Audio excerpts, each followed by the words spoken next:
Hello, Deborah here. Just as promised, it is Sunday evening and we're about to give you a new episode. Plus, there's a bonus. You will notice, and I'm not sure because the camera reverses the view, it's either in this corner or this corner, you'll see a little icon that has an eye, a tiny little eye. When you click on that, it will take you to the tour, the walking tour. So there's another whole episode on top of this that is with our new channel called Walk Through France. Now, what we're doing is talking about a town called Saint-Pol de Leon, and that's up on the North Finistere coast, just outside Roskoff. We went up there. We didn't tell anyone we were going. That's a very sensible thing to do because your insurance company doesn't love you if you post pictures while you're on holiday and let everybody know that your house is empty. So we went up there for 3 days and 4 nights. We rented a holiday home, so that was good. We could keep our schedule and 2 bedrooms because Mark snores, bless his heart. And we had a kitchen, so we could eat the food that we needed to eat and not eat something that was covered with sauce, or we didn't know what was going on in the kitchen as far as contamination with nuts or anything like that. That's a really good way to travel, and it's a very economical way to travel. Now, let's talk about Saint-Pol de Leon. It was unexpected. It was really unexpected. It's quite lovely. It's 6,600 people. It has all the amenities you could need except for the all-important train, which used to be in Roskoff, and it will be coming back. They are going to start the repair work in 2006, and they expect it to be completed by 2008. They had a really bad storm in 2018, and a gravel collapse washed out the railway line that used to connect Roskoff all the way to Morlaix, and then on to Rennes, and then on to Paris. So there's a couple more years to wait, but you can connect with a bus service that takes you from Roskoff straight to where? Morlaix, and that's only about a half an hour on the bus, and then you get on the train. So you have access to services that you wouldn't normally have if you're like living where we are in the middle of the countryside, and there's nothing like that. There's no public transport available like that at all. So there is so much history there. That place is ancient. I mean, it's been overrun by the Vikings and overrun by the British and overrun by, and centuries and centuries of history layered on top of each other there.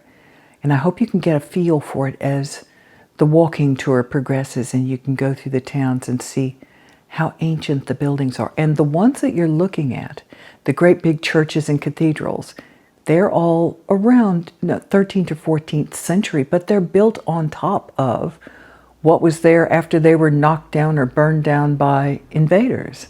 So again, lots of history. One of the saddest things that we encountered, and I didn't know anything about it until we got there and I started doing further research. During World War II, just like most of the ports that were along the northern coast of France, it was occupied by the Nazis. And there was also a very strong resistance movement there. And a whole bunch of young people and priests and teachers and the mayor were rounded up by the Nazis. They were taken down to Morlaix, they were tortured, and then they were taken out to Brest and they were shot. And their families never knew where they were. They never recovered the bodies. And some of the families held on to the belief that they may have been sent on a train over to Germany to a work camp or something. And they didn't find the bodies until the 1960s. And the story is in, my show notes are very thorough this time. You've got history, you've got the history of the big, monuments and cathedrals in there.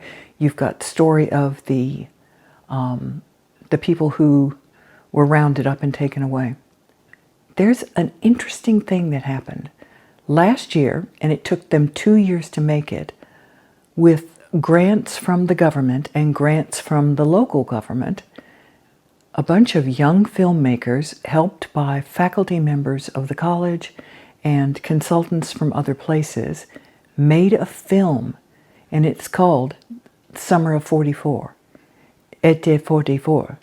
And I'm going to include a link in the show notes of this episode so that you can see that. Now, I have been unable to find it so far. If it's been released somewhere that you can actually log in and get a copy, I would be happy to pay for a copy, but I can't find it yet. But it is available in movie theaters. And coming up next weekend, they're having an outdoor theater event up in Saint-Pol de Leon, and they're showing it outdoors, free to the public, on the big screens that'll be put up. And I think that's wonderful because they put so much love and effort into making this movie and creating film sets and costumes and recruiting people locally to be background actors and local actors. And the kids did what looks like a really wonderful job. So that's something to look forward to when you click on that link. It's a good little feature. You can turn on, if you're watching it on YouTube, you can turn on the subtitles and it will show you in English what they're saying. I'm also going to include some more history of the area so that yes, it's over in, it's like duplicated over in the tour. It will show you what the area looks like. And it has beautiful beaches. It has beautiful historic towns there. It's wonderful. It's very refreshing to go to a place like that that's so lively. There's, cafes and restaurants and shops and all the services you need. It's really quite lovely. And we came back here. We were riding back. We didn't go over in the little Fiat. We went over in the big diesel van in the Renault Traffic. And it's more comfortable.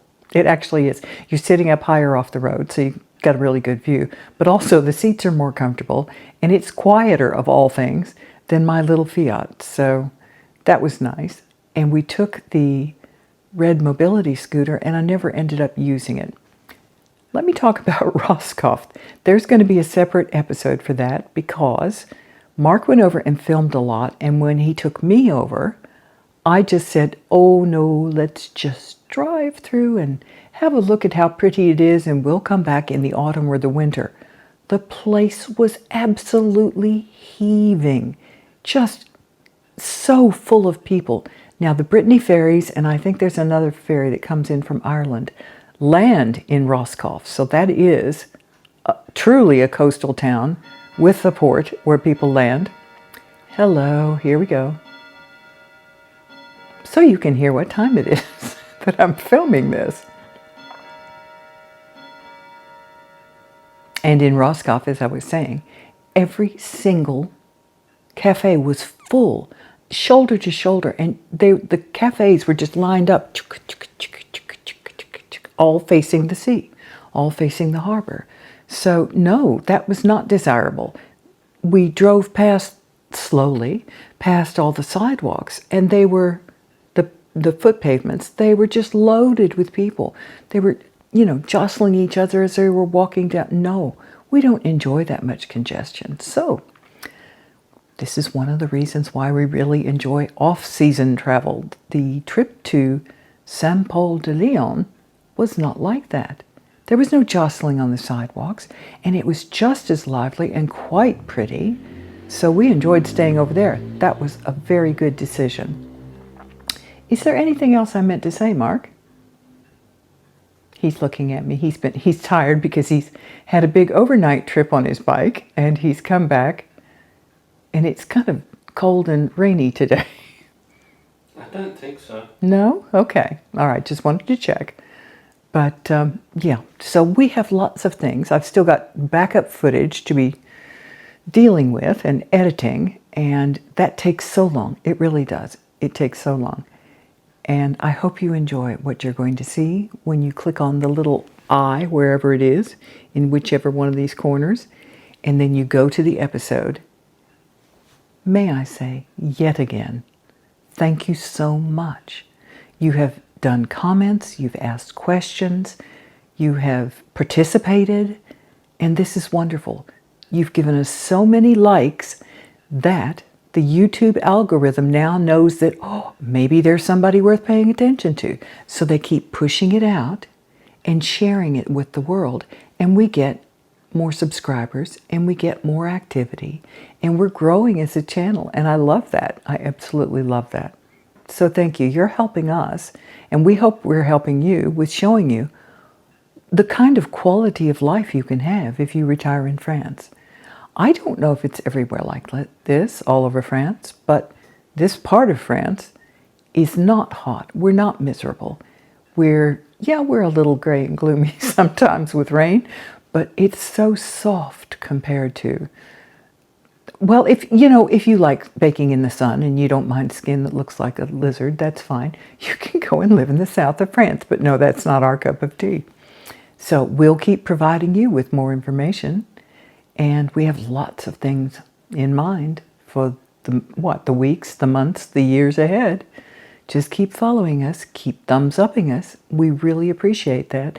And if you consider this worth following, do follow us. Do click subscribe, because then you'll get notices that you know we've put up a new episode. So it's easier to find than having to look for it all the time. All right. I'm going to leave it at that. Thank you so much. It's been fun. I'm really having the best time doing this. This is wonderful. We're both having a good time doing it. Mark comes back with the footage because he's still strong and sturdy, and he's younger than I am, so he can walk around the streets for hours and hours and take photos, and I can't do that anymore. So it's a good thing he's got a good sense of humor, and he's enjoying it too. So it's fun for us, and we hope it's fun for you. We'll say goodnight now. Bye.